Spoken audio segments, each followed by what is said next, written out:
Good evening, everyone. I'm Gabriele Finaldi, the director here. It's a great pleasure to welcome you to the National Gallery this evening. It's a very happy occasion. Tonight is the prize giving for the Denis Mahon essay. I used to be part of the jury of the essay, and it was always very stimulating to read some very interesting new art history, because as you all know, the prize is there for new work by young scholars, young students in the areas that Sir Denis himself was interested in. The winner will be announced in just a moment. Welcome to the trustees of the Denis Mahon Charitable Trust. Welcome Orietta, welcome Suzanne, welcome all. Welcome the judges also of the jury this year. It's a great pleasure for me to remember Sir Denis Mahon this evening. I joined the National Gallery in 1992, and at that time nobody told me that Denis Mahon was going to be part of my job description.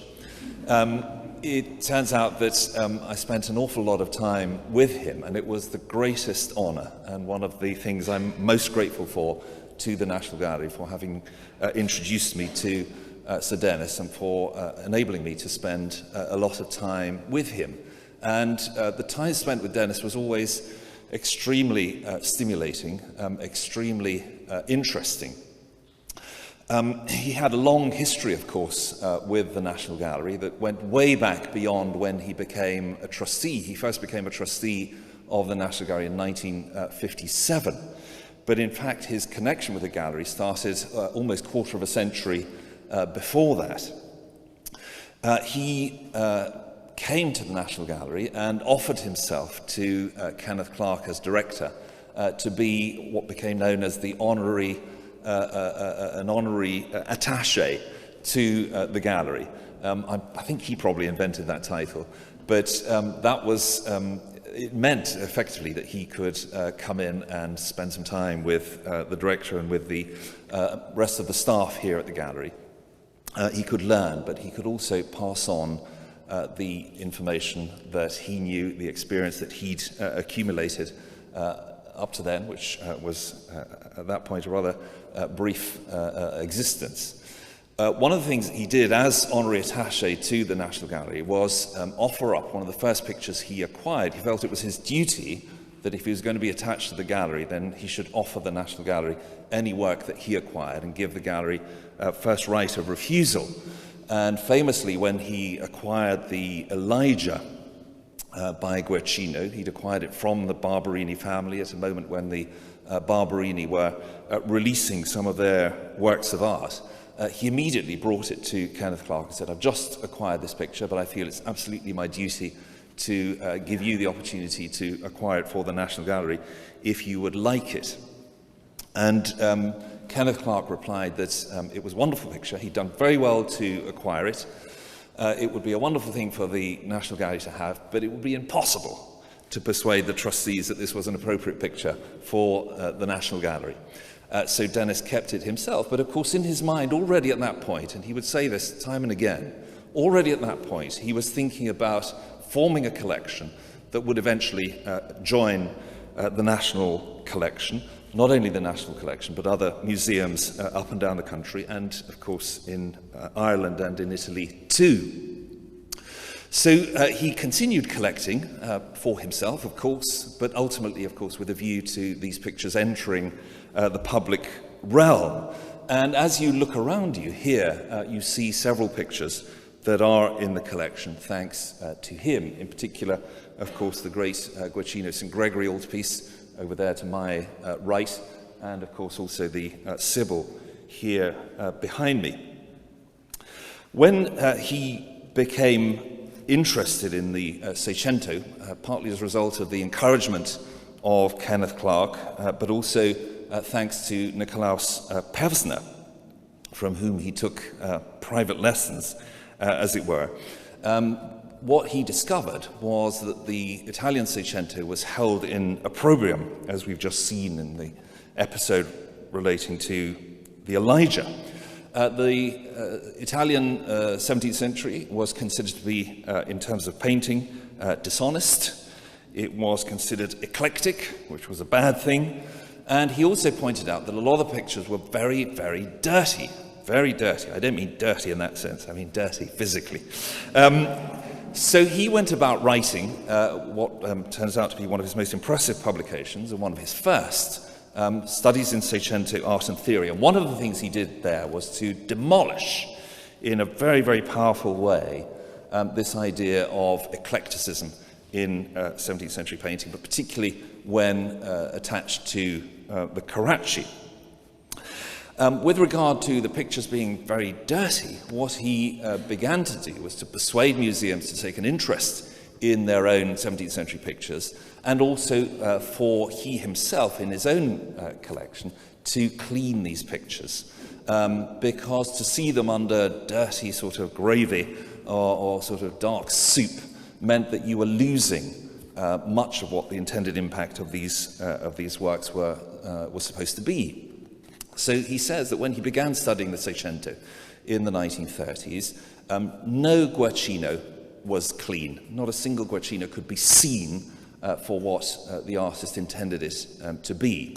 And as you look across the collection now, and the works by Guercino in the collection, both those which were in the gallery already and those which Denis himself gave to the gallery, you'll see that they are looking very wonderful. And a particularly good example, of course, is the St. Gregory altarpiece, which was cleaned really within the last generation. The magnificent blue of the sky, the dark forms of the Jesuits to left and right, the Pope, the glorious golden robe of the Pope. Denis always spoke about Guercino's ambition when he arrives in Rome, across the big spaces of the Roman churches and so on, that his pictures should tell across space. He became very animated when he talks about Guercino in Rome in the early 1620s.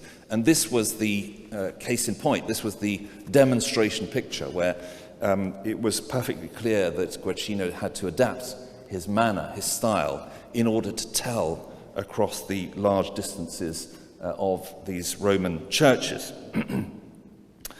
I mentioned before that Denis was a trustee of the gallery in 1957 and then subsequently in the mid-1960s. And among the pictures that he was always very proud to have been acquired during his time as a trustee was a landscape by Isaias van der Velde, not something that you readily associate with Sir Denis.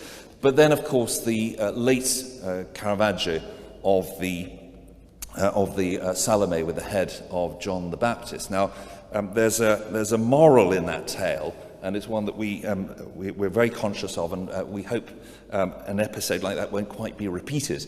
But famously, this was a picture that had been offered up to the National Gallery. Both the director and the curator responsible at that time for the Italian Seicento collection considered that it wasn't a picture that should be acquired for the national collection. But Denis, in his bulldozing manner, and some of you may remember the way when he latched on to something or decided that a certain thing should happen, there was very little that would stand in his way. And with the help of Henry Moore, who was a trustee at the same time, between them, they managed to get the board to agree to purchase the picture against the advice of both the director and the curator. Can you believe that? It's rather amazing. But anyway, it turned out, of course, that this was a very, very important acquisition for the gallery. There had been some doubt over the attribution, but Denis, of course, was very, very clear that this was a major late work by Caravaggio, and it sits now with great honour in the Seicento gallery here. I'm delighted that we can honour Sir Denis's memory this evening, and we can honour his generosity, because his generosity is not only the pictures which we see around us here at the National Gallery, or indeed in several other museums up and down the country, but he, I think, brought a great energy to our activities here at the gallery. He was tremendously encouraging of the curators and of the conservation team. He was really an affirming presence in the gallery, and we owe him a very, very great deal. I was particularly happy that we discovered that there had been a gift which had been made to the gallery by the charitable trust, the Denis Mahon Charitable Trust, which we'd not found a way to properly use.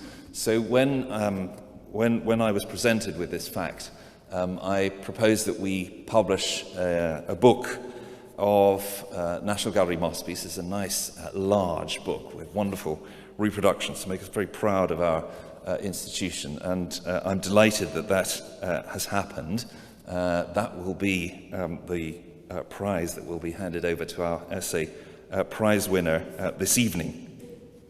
You'll be able to see that, and indeed, if you want to, you can acquire it at the end of the evening. I also wanted to thank Ronnie Gobin, who is the managing director of Thiesbald and Pièce Montée, who helped the National Gallery to produce the publication. It is a very fine piece of work, as you'll see in just a moment.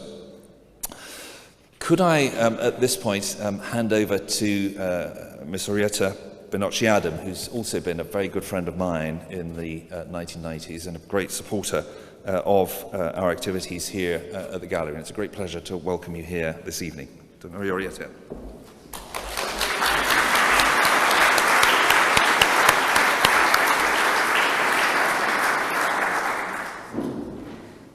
The Sir Denis Mahon Foundation was created by Sir Denis in his lifetime.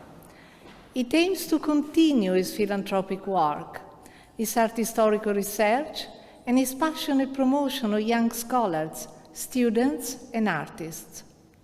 It promotes his art collection and lifelong work and studies to the general public, and organizes exhibitions. This year, we were at the Festival of the Two Worlds in Spoleto with a version of our exhibition Visions and Visionaries, earlier shown at Guildhall Art Gallery in London. The Foundation supports museums and endows 2 annual prizes for young scholars and artists, the Sir Denis Mahon Essay Prize and a drawing prize at the Royal Drawing School, the Mahon Award. This year, we also began discussions with City and Guilds of London Art School to institute the Sir Denis Mahon Sculptural Project Grant, another initiative to honor his memory. Sir Denis's Library and Archive and National Gallery of Ireland remains a most important ongoing project for us, as is the restoration of the Pinacoteca Civica in Cento, the birthplace of his beloved Guercino, following the terrible earthquake in 2012. Tonight, we are here for the Sir Denis Mahon Essay Prize. This is an annual prize for young scholars to write on the periods of art that Sir Denis studied, or on subjects that he was interested in, with a presentational lecture of the winning essay at a renowned public institution. We are privileged to hold Sir Denis's Essay Prize at the National Gallery this year. And on behalf of the Foundation, I would like to thank the director, Gabriele Finaldi, and all his colleagues for having made it possible. I have vivid memories of Sir Denis's 100th birthday celebrations here in 2010, when together with Tash Alford, we organized a memorable party for him, and the image of his smiling face arriving at what he regarded his second home is still very fresh in our memory. I would also like to thank all the judges of the Essay Prize who have given their valuable time to us. Amongst them, we have Dr. Stephen Berry, Cristiana Romalli, Professor David Exerjan, Dr. John Spike, and Professor Marcello Pecchioli. In particular, this year, we had the great pleasure of having Dr. Edward Payne as one of the judges. He was the first recipient of the Sir Denis Mahon Essay Prize in 2012, when he presented his winning essay, Hung, Drawn and Torture, Violence in Drawings by Guercino and Ribeira, at the Courtauld Institute of Art. It is very inspiring to young scholars to see that this year, Eddie is one of the judges, and we would like to congratulate him and thank him. I would now like to hand over to my co-trustee, Susanne Marriott, who will introduce the winner of the 2019 Sir Denis Mahon Essay Prize. Thank you.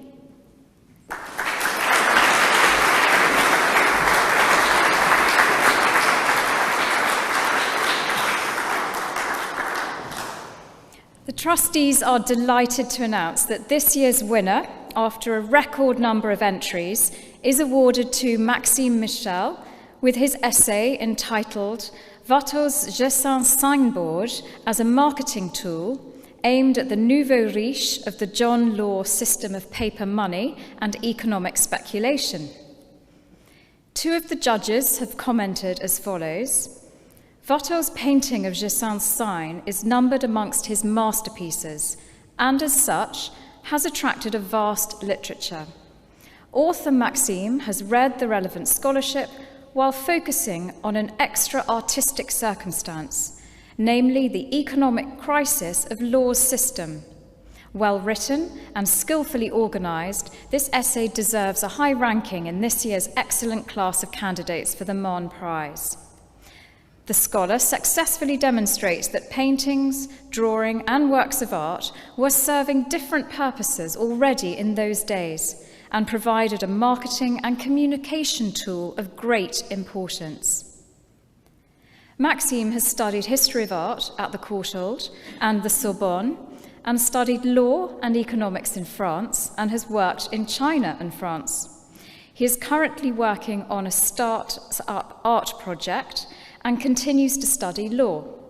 Please welcome Maxime Michel.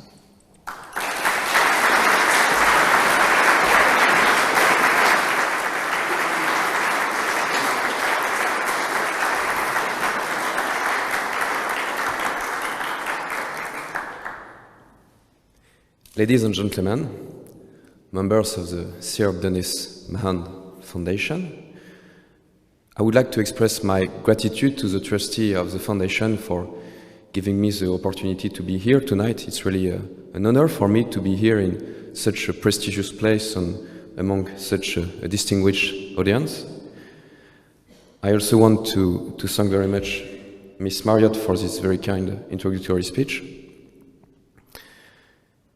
With no delay, we go back to 18th century France and to Regence period, as a time of expansion of aristocratic refinement. My essay is about one of the most iconic artwork of this period. It is the Gersaint Signboard.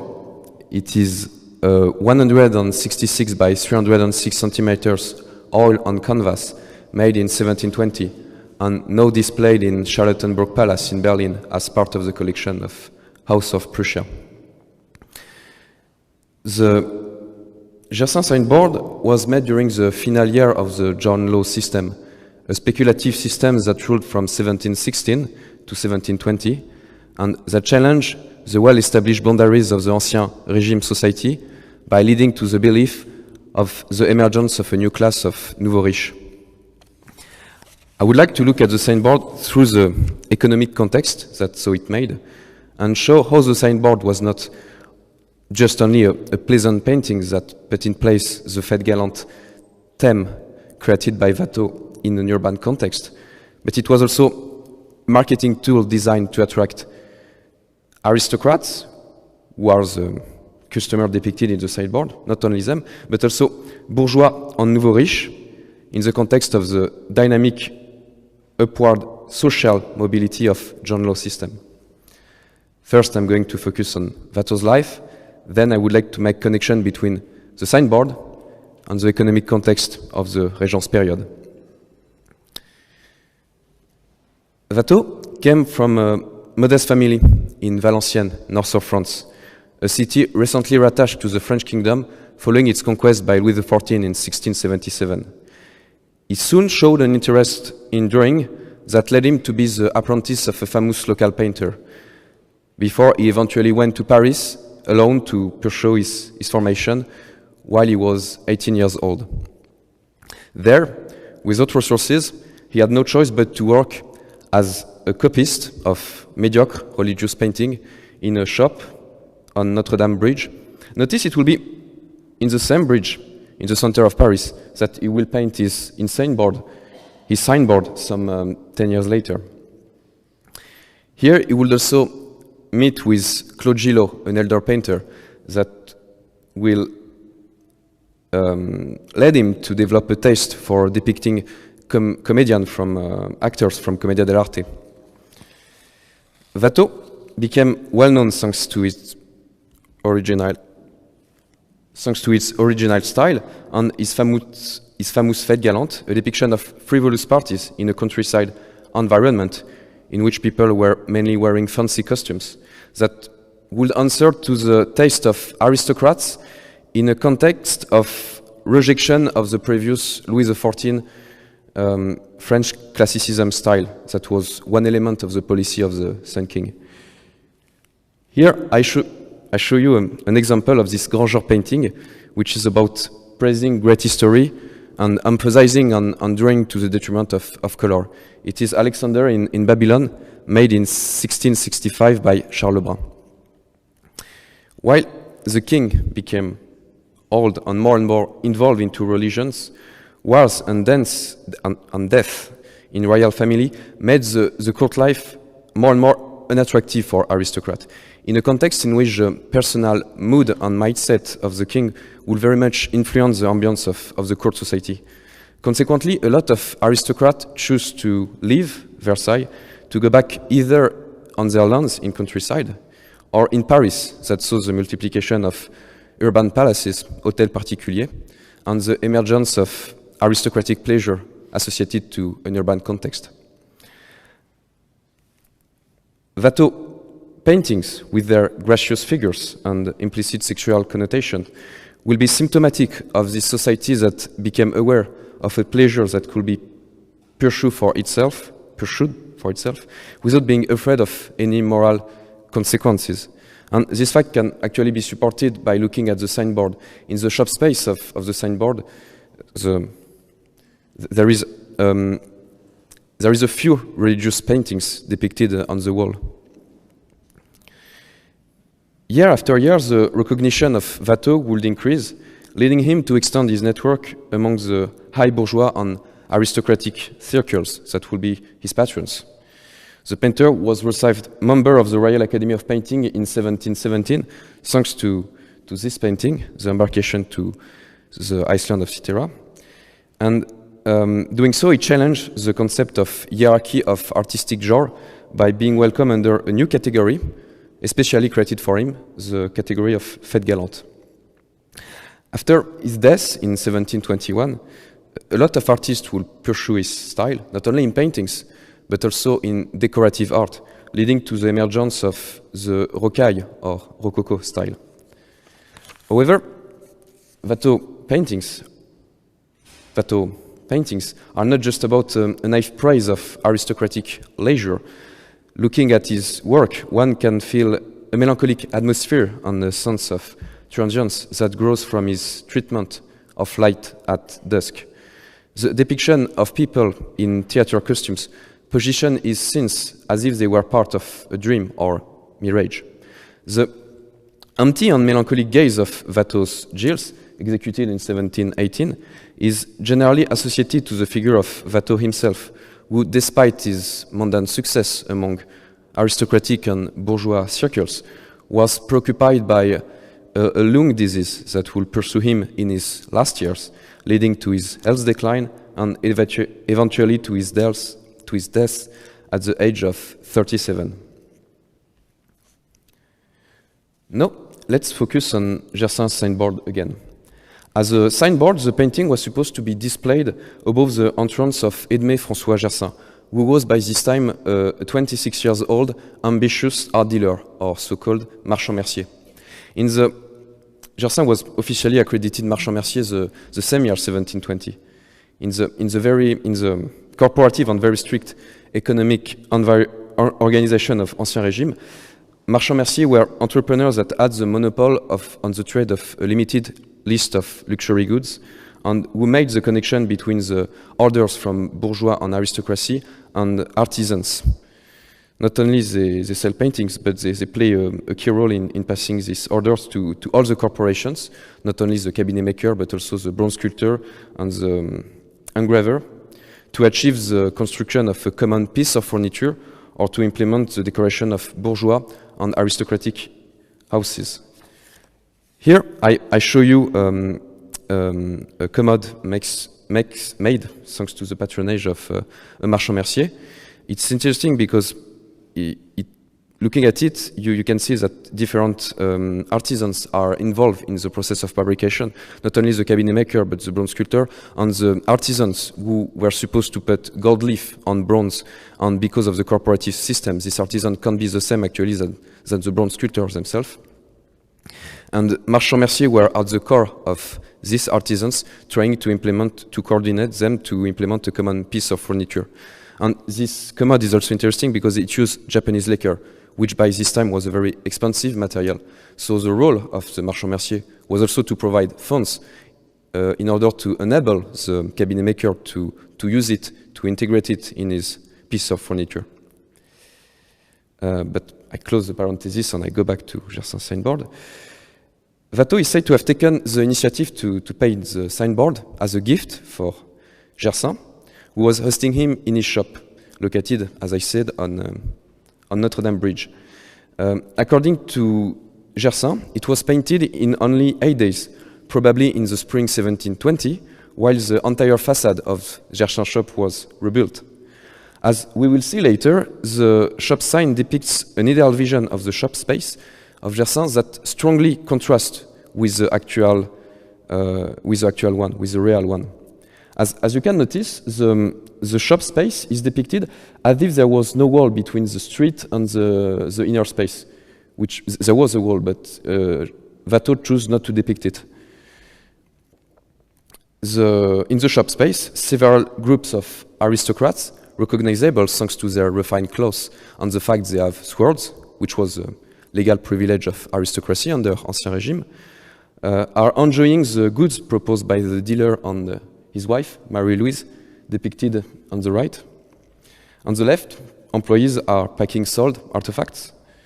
The signboard is made of 2 canvas. There is a line that at the very center that separates both, and you can notice there is a slightly difference in terms of colors between both. It was probably fitted in a wooden semicircular frame, as you can see here. Jean-Baptiste Pater, who worked in the continuation of Watteau's style, is said to have modified it by adding the common man you can see on the very left, and by lowering the width of the painting and extending its height in order to convert the signboard, the format of the signboard, into the one of a salon painting, as it is now displayed in Charlottenburg. The signboard has been the subject of an extensive scholarly literature.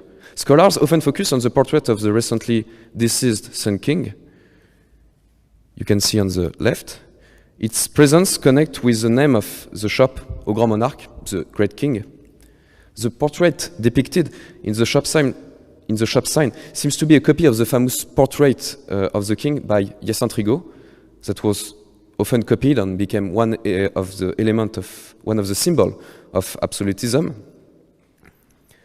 However, far from praising the king, the fact his portrait is already half in the box and turned does not only symbolize the coming of a new age, because Louis XIV died some 5 years before, but it can also be seen as a direct critique of him. Indeed, the old king was more and more disliked by the end of his reign, not only because of the authoritarian direction took by his policy, but also because of the wars and economic troubles and famines that were linked to his last war of Spanish succession. The French kingdom is said to have lost 1.5 million inhabitants between 1700 and 1715. And as I say, these troubles also massively increased public debt. At the death of Louis XIV, it was the equivalent of 10 years of budget. The signboard could be mocking the penniless monarchy. The presence of a bale of straw reflects the fact the portrait of the king is laid down on straw, meant to protect it in the shipping box. It echoes to the French expression être sur la paille, to lay on the straw, meaning to be ruined. The image of the ruined king strongly contrasts with the consumerist attitude of the Regence period, symbolized by the aristocrat depicted on the right. Let's pay more attention to the economic context during which was painted the signboard. The Regence period indeed saw the implementation of an innovative economic system, the law system, or Lass system. This was called after the Scottish economic theorist and adventurer John Lass. His name was pronounced Lass in Old French, who was appointed Contrôleur Général des Finances, Minister of Finances, in 1720 by the new ruler of the state, the Regent Philippe d'Orléans.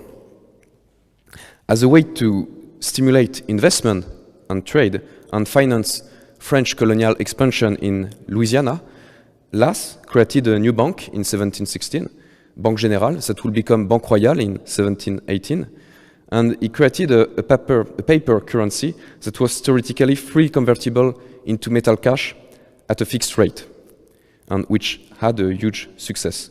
The bank later merged with Compagnie des Indes, a company that was not only in charge of the colonial trade but also of tax collection, and they merged in 1720. So at the end, John Law was not only the manager of a bank, but he was also in charge of tax collection, and he was also managing the colonial trade, plus he was the Minister of Finance. And all these companies merged into one single, we know under the name of the system.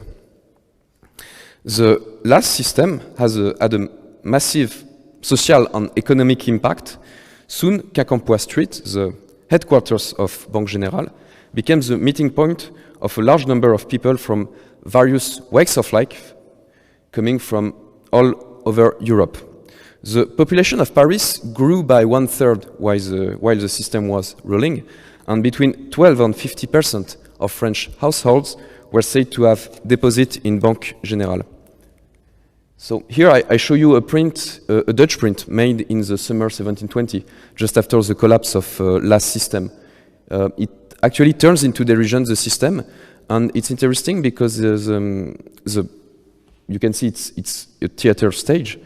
Two actors from Commedia dell'arte are opening curtains to show a theater stage on which a theater play is happening, which is nothing other than the speculation itself happening in Quincampoix Street by this time. And you can see there is a client of the bank who is fed by the bankers with gold coins, and through the digestion process of the clients, the gold coins are turned into paper money, and all the traders are gathered around the back of the client to try to grab some paper money. As a symbol of this mass hysteria, John Law himself was said to have, on the 25th of November 1719, so exactly 300 years ago, day for day, threw coins on people from the windows of Banque Royale for his own entertainment. Painted at the climax of the last system, the signboard could testify of the actual consumerist expansion of this period, and is apart from the fête galante in a countryside environment theme developed by the dreamer painter. The signboard can actually be seen as a symbol of the virtue of trade and purchasing in the context of the last system. Watteau had a particular connection with a certain group of interest that gathers bourgeois and aristocrats very much involved in the success of the system, not only because of their investment in colonial trade, but also because of their genuine trust in the system and in its social benefits. Taking the example of the industrialist Jean Julien and the banker Pierre Crozat, a lot of Watteau sponsors were also part of this group of interest, and Watteau himself invested part of his money in the last system, which was saved thanks to the advice given to him by Julien. Together with the Regent, this group of interest used Nouveau Mercure, the most widely read newspaper in the kingdom by this time, as well as etchings, plays, poems, to praise consumerism as a new form of virtue and invite people to spend. creating what the historian of the economy Arnaud Aurin called a carnivalesque propaganda. Here you have a print which is made by Claude Gillot, who, as I said, is a painter that very much influenced Watteau in his early career. And here Gillot is depicting the career of a trader who first was a lackey in an aristocratic house and who grabbed knowledge about banking reading a book. And after he went to the bank, and he eventually met with wealth. And in the wave of this carnivalesque propaganda, people were invited to follow the path of such an example. A sentence extracted from an article of Nouveau Mercure of April 1720 could easily illustrate the signboard and its aristocrats that comes to buy luxury goods. It says, "The ridiculous splendor of a thoughtless expenditure does not render it any less useful to society, and the mad profusions repairs the bad initial distribution of wealth even better than a reasonable use of it." Probably the most iconic work that symbolizes this confidence in the virtue of trade will be the massive allegory of finance, which was 8.4 by 41.6 meter, painted by the Venetian painter Giovanni Pellegrini for the selling of Banque Royale in 1720, which was lost a few years later. I can't show it to you because with the collapse of the system, the Banque Royale was destroyed and the painting was lost. Let's now focus on the marketing dimension of the signboard. As a marketing tool, the signboard would have been at first sight only appealing to aristocrats, but also to bourgeoisie which wanted to imitate aristocratic culture.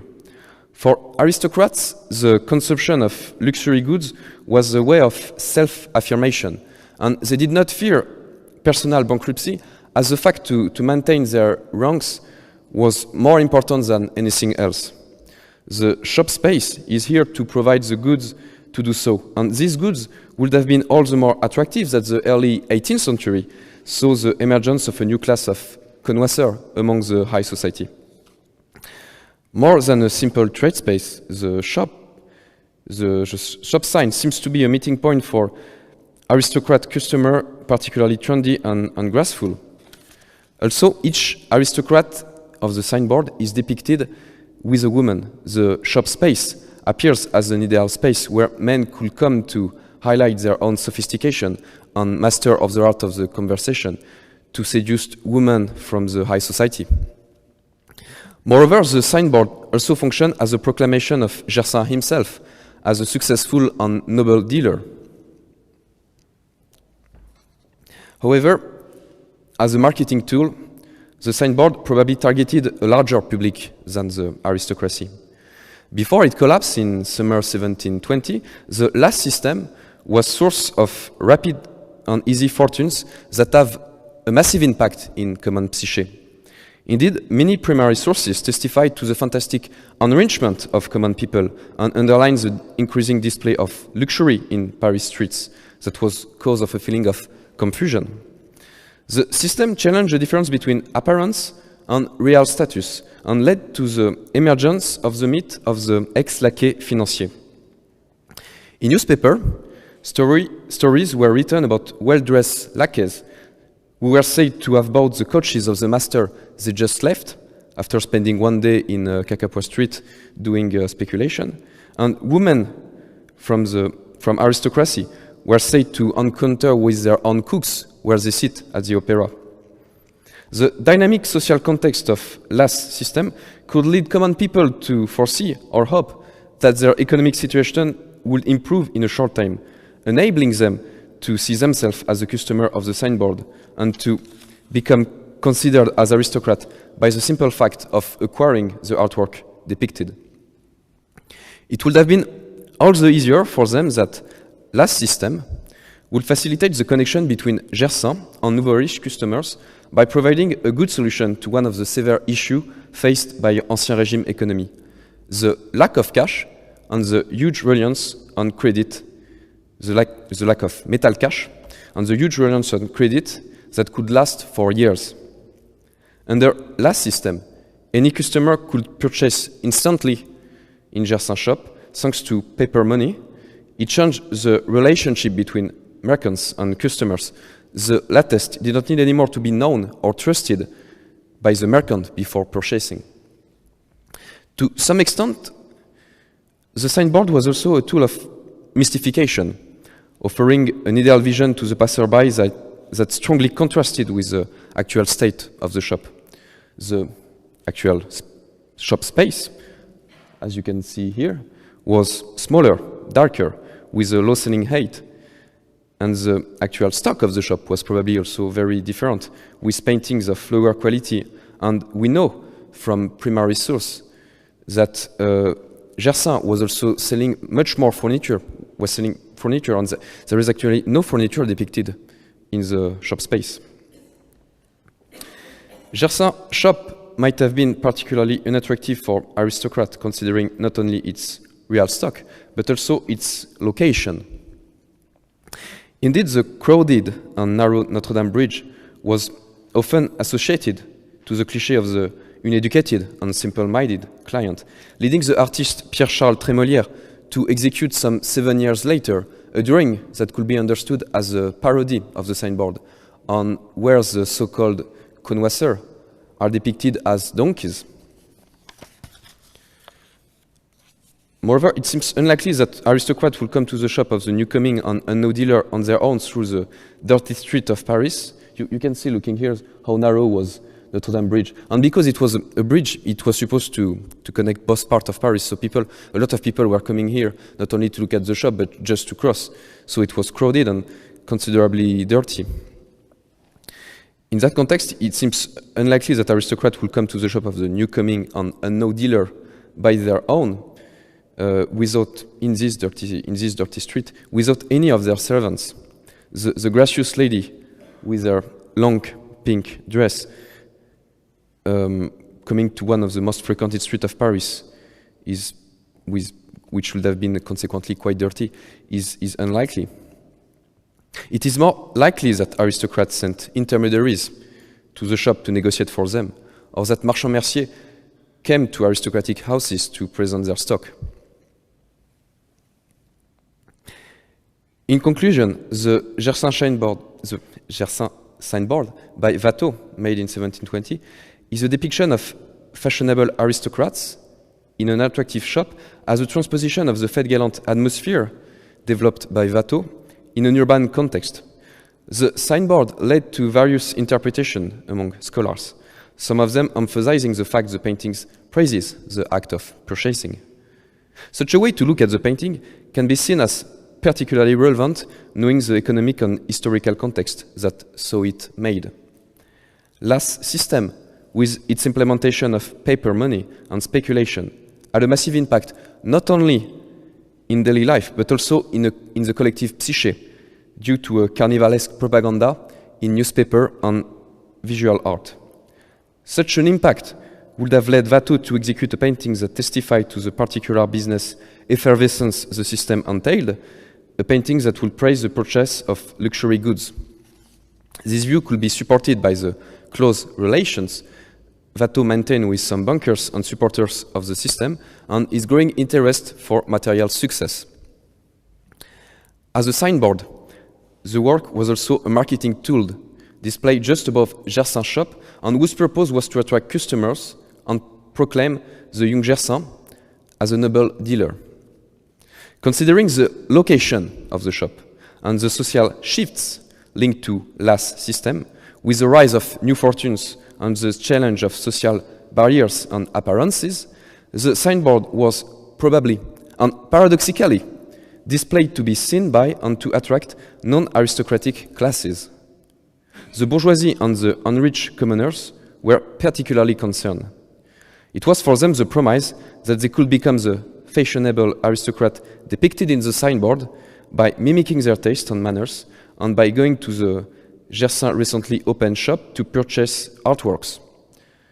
Such a message could be interpreted as a crude attempt, as the contrast between the idealized shop and the real one was obvious to any passerby.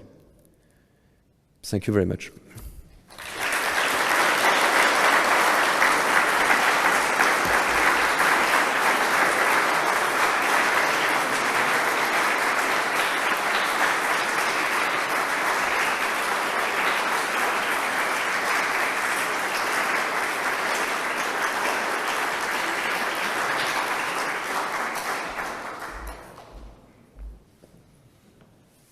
Thank you very much. Thank you very much for that wonderful lecture, Maxime. It was most revealing on one of the most fascinating pictures of in Watteau's career, and fascinating picture in the 18th century. It's about picture collecting, picture purchase, how it fits into the economic construction of French society at this time. I think you've given us many ways to think about the picture and to be introduced into its complexity. So thank you very much. It falls to me to give you, as the first recipient of the National Gallery Masterpieces of Painting, it falls to me to hand this over to you and shake your hand.